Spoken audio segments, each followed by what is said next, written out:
YouTube channel official iNews dan nyalakan lonceng. Razia pedagang kaki lima di kawasan Tanah Abang nyaris berakhir ricu lantaran pedagang tak terima ditertibkan petugas. Adu mulut antara petugas dan pedagang pun tak terhindarkan.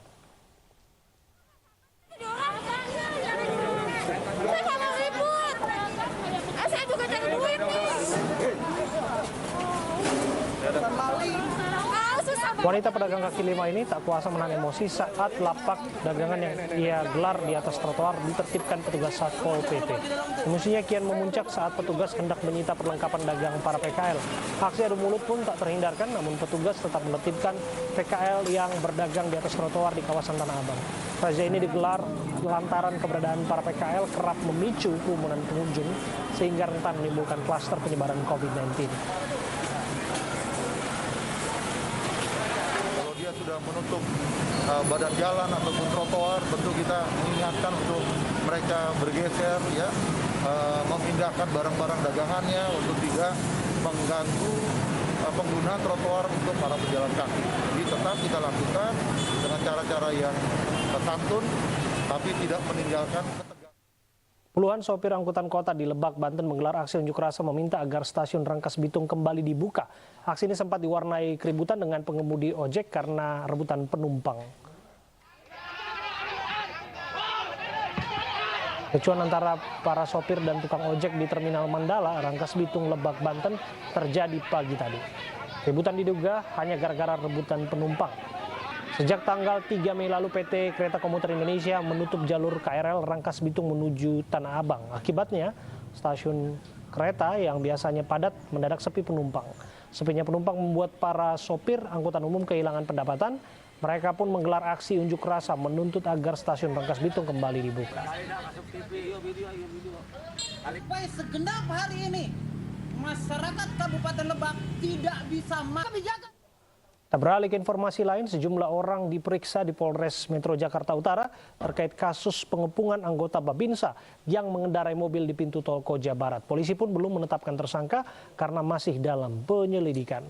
Sejumlah orang yang diduga berkaitan dengan aksi di video viral anggota TNI dikepung debt collector di pintu tol Koja Barat dibawa ke Polres Metro Jakarta Utara untuk diperiksa.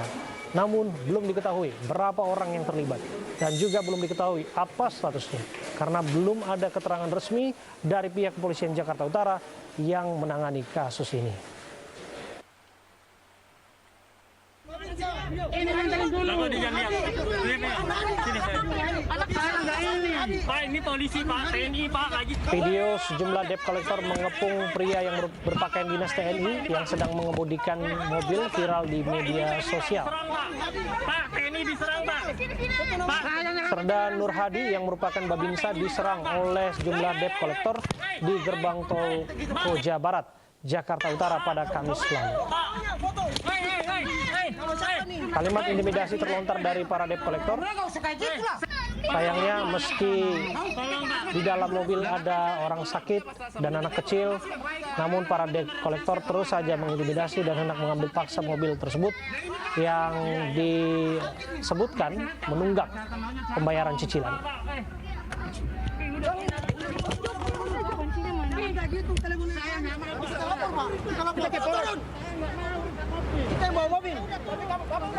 Meski telah dijelaskan oleh Serda Nur Hadi, namun para debt collector tetap mengintimidasi. Padahal Serda Nur Hadi tidak tahu menahu bahwa mobil yang dikemudikannya bermasalah. Saat itu anggota Babinsa ini hanya membantu mengemudikan kendaraan yang akan mengantarkan orang sakit. Karena kondisi semakin tidak kondusif, akhirnya Serda Nur Hadi membawa mobil ke Polres Jakarta Utara dengan diikuti oleh para debt collector. Polres 72 aja, Polres 72. Koordinasi. Ambulans yang membawa pasien di Mataram, Nusa Tenggara Barat terlibat laka lantas dengan minibus hingga terbalik dan terbakar. Akibat kejadian ini, pasien mengalami luka bakar serius di bagian wajah, sedangkan 3 orang lainnya termasuk sopir ambulan dan sopir minibus mengalami luka.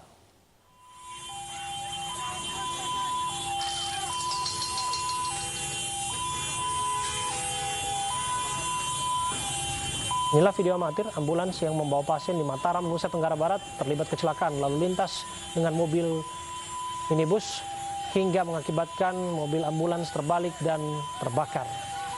Asap tebal membumbung keluar dari mobil ambulans yang terbakar. Warga yang berada di lokasi kejadian berusaha memberikan pertolongan. Proses evakuasi pasien sempat terkendala karena khawatir terjadi ledakan. Akibat laka lantas ini pasien mengalami luka bakar di wajah, sedangkan 3 orang lainnya termasuk sopir ambulan dan sopir minibus mengalami luka-luka.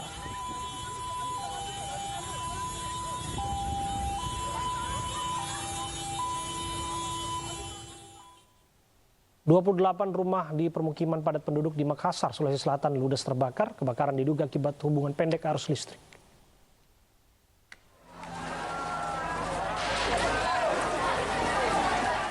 Kebakaran hebat ini terjadi di Jalan Tinumbu, Lorong 148, Kelurahan Layang, Kecamatan Bontoala, Kota Makassar, Sulawesi Selatan, Minggu dini hari. Api yang terus berkobar membuat warga panik menyelamatkan diri dan berusaha memadamkan api. Sementara petugas pemadam kebakaran alami kesulitan menjangkau titik api lantaran banyaknya warga berkerumun di lokasi kejadian. Peristiwa kebakaran diduga berasal dari hubungan arus pendek listrik di salah satu rumah warga. Akibatnya sebanyak 43 kepala keluarga kehilangan tempat tinggal. Jadi pada pukul 24.00 telah terjadi kebakaran rumah di Kelurahan Layang, Kecamatan Bontoala. Diduga rumah tersebut terbakar karena korslet, namun itu masih dalam penyelidikan. Hingga kini petugas masih mengumpulkan bukti dan saksi untuk memastikan penyebab dari kebakaran ini. Dari Makassar, Sulawesi Selatan, Leo M. Nur, iNews melaporkan.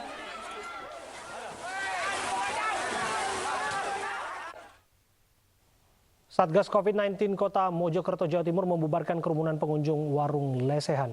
Pengunjung lesehan yang didominasi kaum muda dibubarkan untuk menghindari kerawanan penularan COVID-19 menjelang Lebaran.